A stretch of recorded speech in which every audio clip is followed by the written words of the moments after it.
बच्चों, सीखो ज्ञान में आपका स्वागत है।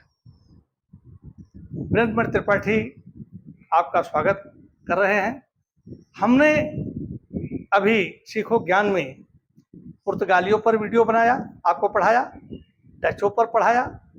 अब हम उसके बारे में पढ़ने जा रहे हैं जिसने हमारे भारत में आर्थिक प्रभाव डाला, सांस्कृतिक प्रभाव डाला, धार्मिक डाला, राजनीतिक डाला और इसने पूरे भारत को और भारत से भी बाहर जो बांग्लादेश है जिसको वो कहते हैं और जो पाकिस्तान है, जो पुराना भारत था और बर्मा, इन सबको एक झंडे के नीचे खड़ा किया, एक संविधान दिया, एक कानून दिया और 1947 में ये चले गए और 1600 में ये हमारे यहाँ व्यापारी बनकर व्यापार करने आए थे और ये जो है हमारे यहाँ जो है राजा बन गए और हमें गुलाम बना लिया।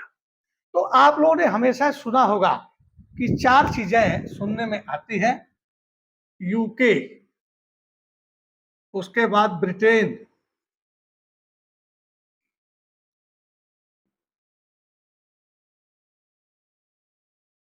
यहां से करते हैं यूनाइटेड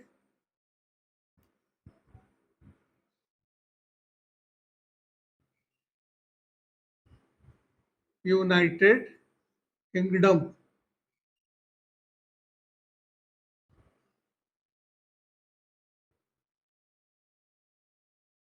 यूनाइटेड किंगडम, ब्रिटेन,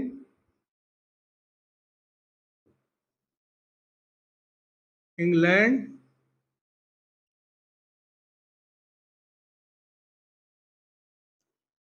यह 3 नाम जो है बार बार आप सुना जाता है। UK, United kingdom, Britain, England, ये 3 नाम सुनते हैं और एक इसी के साथ आता है ग्रेट ब्रिटेन, ग्रेट ब्रिटेन। तो क्या ये सारे एक ही हैं या अलग अलग है? सबसे बड़ी चीज आती है, क्या ये सब सारे एक ही हैं या अलग अलग? देखिए, जब ये यूके आया है, यूनाइटेड किंगडम, यहाँ है यूनाइटेड की संयुक्त राज्य जिसको बोलते हैं, संयुक्त राज्य।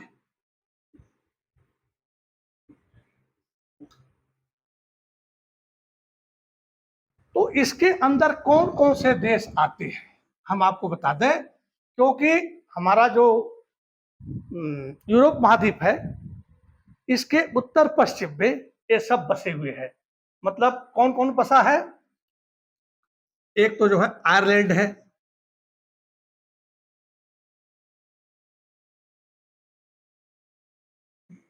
दूसरा जो है स्कॉटलैंड है,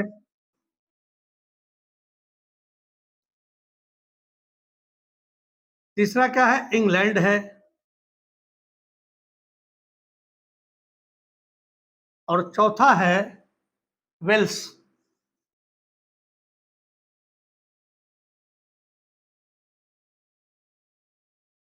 इन चारों को मिला करके 1707 के अधिनियम में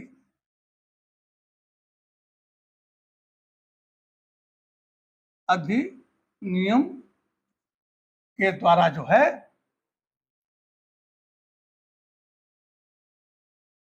1707 के अधिनियम में 1800 के अधिनियम के द्वारा 1801 में यूके का निर्माण हुआ। और ये जो है यूके जो है, जो हमारे यहाँ व्यापार करते थे, ये पूरे चारों देश के लोग जो है जब संयुक्त हो गया, संयुक्त राज्य हो गया, तो हमारे ईस्ट इंडिया कंपनी जिसका 1833 में नाम पड़ा और उसके साथ यह व्यापार करते थे। और इनका जो है पूरा जो गवर्न जो है वह इंग्लैंड से होता था। इंग्लैंड की राजधानी जो है लंदन, आप लोग जानते ही हैं।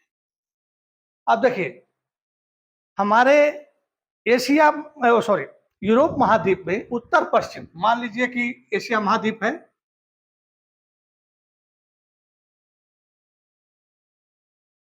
ये द्वीप है। हमारा एशिया महाद्वीप भी है, जो भारत है हम भी महाद्वीप पे है। यूरोप महाद्वीप है। तो ये अटलांटिक महासागर इसके चारों तरफ है। अटलांटिक महासागर है। तो इसका एक हिस्सा और इसका एक हिस्सा, और ये बाद में दो भागों में बंट गया। तो ये मान लीजिए कि आपका जो है एक द्वीप है। ये जो क्या है, द्वीप है। इस द्वीप पर इसको बोलते हैं वेल्स। ये जो छोटा सा है वेल्स। ये बड़ा भाग को बोलते हैं इंग्लैंड।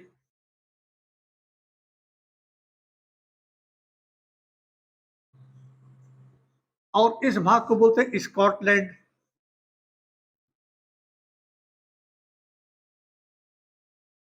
और इसको बोलते हैं आयरलैंड।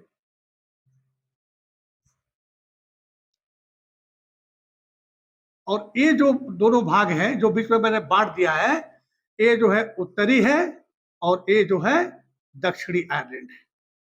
ये 1922 में ये जो दक्षिणी आयरलैंड जो है, मतलब आयरलैंड अपना अलग हो गया और अपना जो है अलग प्रशासन चलने लगा। लेकिन 1922 से पहले ये जो उत्तरी और दक्षिणी है वो एक ही था। और उस पर जो है अब ये चार जो है, जो द्वीप है, मिल करके बनते हैं यूके, यूनाइटेड किंगडम, संयुक्त राज्य। और 1800 के अधिनियम के द्वारा जो है आयरलैंड को जो है मिला लिया गया। कि आयरलैंड जो है 1800 मिला गया और 1801 में इसको मतलब अधिनियम किया गया।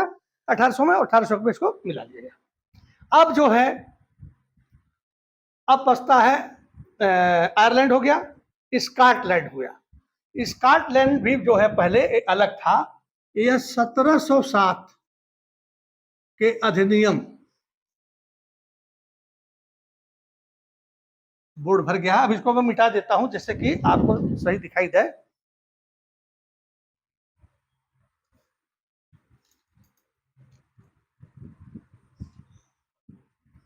सत्रह सौ सात के अधिनियम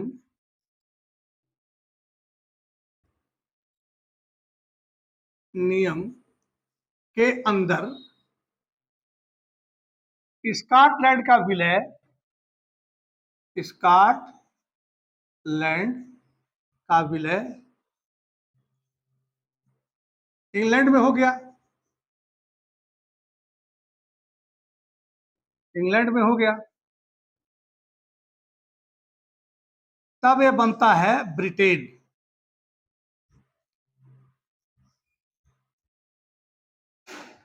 1707 के अधिनियम के द्वारा जब स्कॉटलैंड को इंग्लैंड ने अपने में मिला लिया, तब इसका नाम हो गया ब्रिटेन। और इसी को कहते हैं द ग्रेट ब्रिटेन।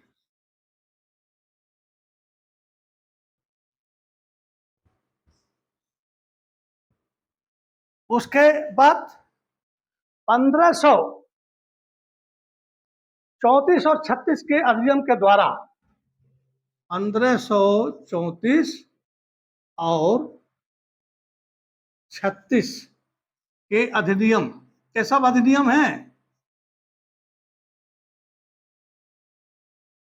वेल्स को मिला लिया गया था।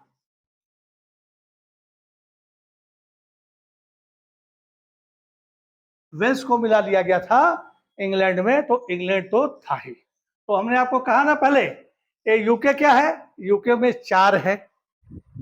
एक जो है आपका मैंने बताया आयरलैंड है, स्कॉटलैंड है, इंग्लैंड है और वेल्स है।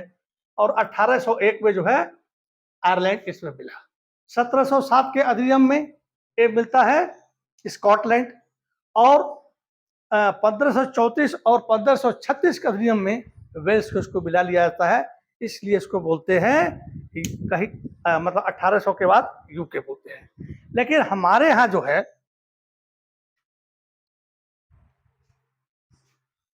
जब ईस्ट इंडिया कंपनी आई भारत में, तो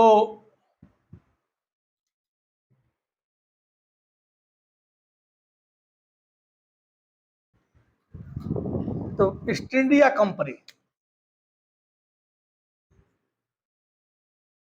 ईस्ट इंडिया कंपनी, तो इसमें प्रमुख दो ही देश थे, एक था इंग्लैंड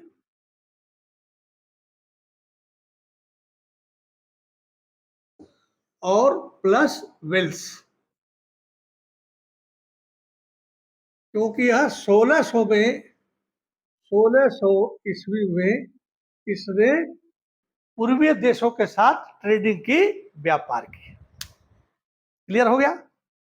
उसके बाद 1701 मतलब 1700 तक जो है, मतलब ये जो है वेल्स और इंग्लैंड, ये जो दोनों मिलकर के इंग्लैंड बन गए हैं, इन्होंने व्यापार किया।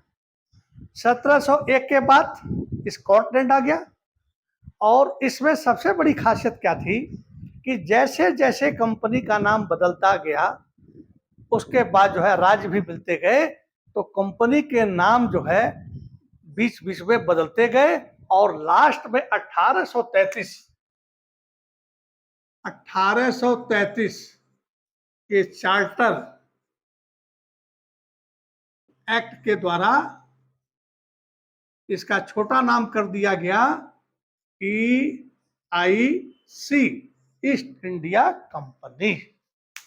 तो ये आप लोग समझ गए होंगे कि यूके क्या है, ब्रिटेन क्या है। ग्रेट ब्रिटेन ये भी एक भौगोलिक है, ये कोई देश नहीं है, पर ब्रिटेन जो है तीन को मिला करके, वेल्स को, इंग्लैंड को, स्कॉटलैंड को मिलाने से ब्रिटेन बनता है। और 4 राज कर दिया इसके अंदर, क्या बोलते हैं हम, आयरलैंड को मिला दिया तो यूनाइटेड किंगडम बन गया। और वनली इंग्लैंड कह लीजिए तो एक इंग्लैंड तो था ही, लेकिन 1534 और 36 के अधिनियम के द्वारा जो है वेल्स को आक्रमण करके उन्होंने मिला लिया। पर ये सब लोग, अब इनका सबका जो है राजा एक ही होता है, राजा और रानी जो है एक ही होते हैं। 1688 में ब्रिटेन में क्रांति होती है, वहां का तख्ता पलट कर दिया जाता है और दूसरे राजा रानी को बैठा दिया जाता है। वहां संसद हो गई, और संसद होने के बाद संसद चुनी जाती थी, जो लोग टैक्स देते थे। बाद में धीरे धीरे पब्लिक भी चुनने लगी। तो जिस तरह से हमारा एक इंडिया है, क्या है कि इंडिया वाले आए तो ठीक है, पर इंडिया में जो युद्ध हुआ तो मराठों से भी हुआ, अंग्रेजों के साथ। प्लासी का युद्ध बंगाल में हुआ, बक्सर का भी युद्ध हुआ, उसके बाद कर्नाटक में भी लड़े गए, फ्रांसीसी और अंग्रेज लड़े, हैदराबाद में भी लड़े। तो कहने मतलब है कि चारों तरफ जो है सबके 28 गणराज्य मिला करके हिंदुस्तान का निर्माण किया गया, तो उसको इंडिया बोलते हैं। उसी तरह से जब हम यूके बोलते हैं तो 4 राज्य मिलाए गए, 4 द्वीपों को मिला करके एक यूके बना गया, फिर 3 मिलकर के ब्रिटेन बनाई, और इंग्लैंड तो पहले था ही, और उसमें वेल्स भी मिल गया, तब भी इंग्लैंड बन गया। और ये सब लोगों को भागीदारी इसमें मिलती है, वोट देने का अधिकार है, राजा रानी चुनने का अधिकार है, इनकी संसद है और संसद कानून बनाती है। तो आज जो है ये बहुत लोगों को डाउट था कि यूके क्या होता है, ग्रेट ब्रिटेन क्या है, ब्रिटेन क्या है, इंग्लैंड क्या है। तो मेरे ख्याल से आप लोगों को यह बात समझ में आ गई, इसमें कोई डाउट नहीं होता। देखिए सबसे बड़ी चीज, एक चीज आपको बता दूं, आज कोई ईस्ट इंडिया कंपनी पर टॉपिक नहीं हमारा है, सिर्फ समझाने का है कि एक किसी ने कहा था कि लोग कहते हैं भाग्य भाग्य भाग्य, फॉर्चून जिसको बोलते हैं भाग्य, और एक होता है कर्म। तो क्या हम भाग्य को बड़ा माने या कर्म को बड़ा माने, इसी पर हम आपको एक छोटा सा लेक्चर दे रहे हैं। भाग्य क्या है, एक आग का गोला है, और कर्म आपका जो है मेहनत है।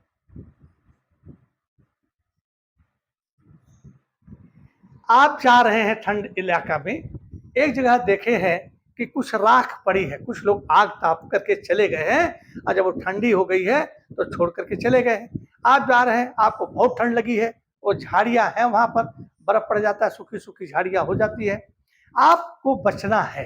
तो आप इस राख को जो है, इस गोले में ये जो राख पड़ा हुआ है, इसको आप हाथ से फैलाते हैं, तो उसमें देखते हैं एक छोटा सा चमकता हुआ आग का टुकड़ा है। आग आग है। इधर जो है बहुत सी झाड़ियां जो है आपकी पड़ी हुई है, सूखी झाड़ियां हैं। आपको ठंड को दूर करना है, तो आप क्या करेंगे? इन झाड़ियों को उखाड़ेंगे, आग के गोले को लेंगे और उस झाड़ियों के ऊपर आग के गोला रखेंगे और अब उसी से आग तैयार नहीं हो जाएगी। आप छोड़ देंगे तो ठंड में जो है बंद हो जाएगा, बुझ जाएगा। एक कर्म रूपी जो मेहनत करके इसमें फूंक मारेंगे। क्या करेंगे? फूंक मारेंगे। और जब फूंक मारेंगे तो उसमें से आग धधकने लगेगी और आपकी ठंडी दूर होगी। उसी तरह से जब हम यूपीएससी की तैयारी करते हैं, अन्य परीक्षाओं की तैयारी करते हैं, तो हमारा भाग्य भी होता है और कर्म भी होता है। कोई कोई बहुत तैयारी कर लेता है लेकिन वो सक्सेस नहीं हो पाता है। क्यों? ये सूखी वाली बात है। यदि ये घास गीली हो गई तो हम अपने कर्म किए और आग का गोला भी मिल गया, यह आग नहीं पकड़ेगी। लेकिन यदि सूखी घास भी हो गई, आग भी मिल गया और हमने कर्म कर दिया तो आग जरूर पकड़ लेगा। उसी तरह से एक चंद्रगुप्त मौर्य ने चाणक्य से कहा कि गुरुदेव आप भाग भाग बहुत कहते थे, बहुत शिक्षा देते हो, भाग्य ही प्रबल है, भाग्य ही प्रबल है, तो हम लड़ाई क्यों लड़े नंद वंश से? हम तख्ता पलटना है, हमें राजा बनना है, तो भाग्य में तो हो जाएगा। चाणक्य ने कहा कि मैं कल जवाब दूंगा। और कल क्या किया? उसने जंगल में एक जगह खाना छुपा के रख दिया। सुबह सुबह बिना इसको नहाए धोए लेकर के जंगल में चल दिया। इसको घुमाता रहा। जब 11 बजा तो चंद्रगुप्त मौर्य बोला, गुरुदेव मैं भूख से मर जाऊंगा, मैं नहीं चल पाऊंगा। कहते अरे भाई, मरने से अच्छा है कि खाना तो ढूंढा जाए, कहीं तो हो सकता है खाना मिल जाए। फिर उसको ले गया। अब ले गया उस खाने के पास जहां छुपाया था, उससे कुछ दूरी पर चंद्रगुप्त कहता है, बैठ गया, कहा गुरुदेव अब मैं नहीं चलूंगा। तो चाणक्य कहता है कि चलो भाई आगे बढ़ो, हो सकता है खाना मिल जाए, भाग्य है ना। और ठीक उस खाने के पास लेकर जाता है। चंद्रगुप्त मौर्य देखता है और दौड़ करके उसको जो है खाना शुरू कर देता है। गुरु जी कभी नहीं पूछता है।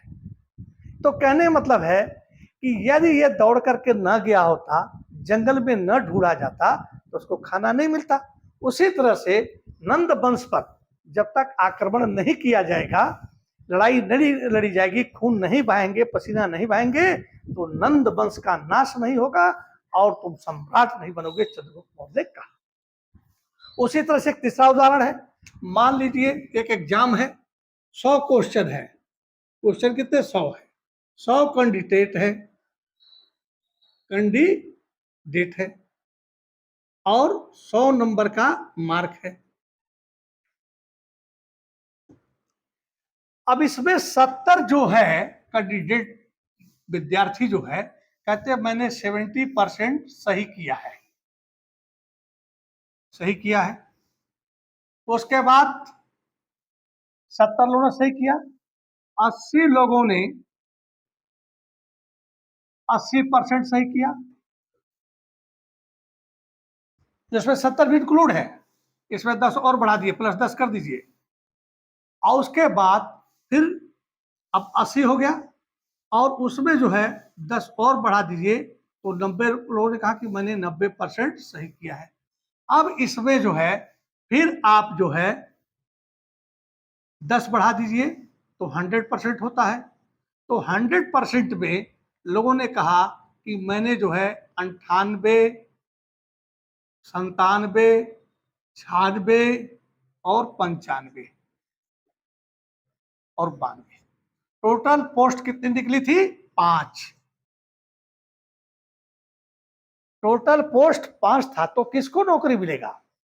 या जो 70% सही किया उनको मिलेगा, या जिन्होंने 80% सही किया उनको मिलेगा, या 90% किया उन्होंने किया, या जो 90 से ऊपर गए थे उनको मिलेगा। 5 पोस्ट ही है। तो 90 से जो ऊपर गए थे तो उसमें जो है ये 92 से जो ऊपर थे उनको नौकरी मिल गई और बाकी वापस आ गए। तो कहते हैं try and try again till death. एक डॉक्टरी होती है, मरीज आ जाता है, डॉक्टर कोई भगवान नहीं होता, समझ नहीं पाता है, लेकिन वह कोशिश करता है। अंत में IPPR मतलब जो कहते हैं कि मशीन पर डाल दिए गए हैं, उस पर डाल देता है और उस पर भी वेट करता है। जब उस पर भी रिस्पॉन्स नहीं होता है तब कहता है सॉरी, और उसके बाद जो कहता है आपके पिताजी, आपके बच्चे वगैरह नहीं बचे। तो हमें जो है मेहनत करनी है। यदि आपने 10 किलोमीटर की प्रैक्टिस की है, बहुत लोग किए हैं, तो उसमें जो 15-20 का किए होंगे वो तो 10 किलोमीटर में आ जाएंगे, लेकिन आपने तो 10 ही किलोमीटर की प्रैक्टिस की है। यदि किसी सर्विस में 5 किलोमीटर का कंपटीशन है तो आप वो 10 किलोमीटर जो प्रैक्टिस किए हैं 100% उसमें आप सफल हो जाएंगे। तो ये मेरा था कि आपको UK, great Britain, the great Britain और इंग्लैंड के बारे में मैंने समझाया, क्योंकि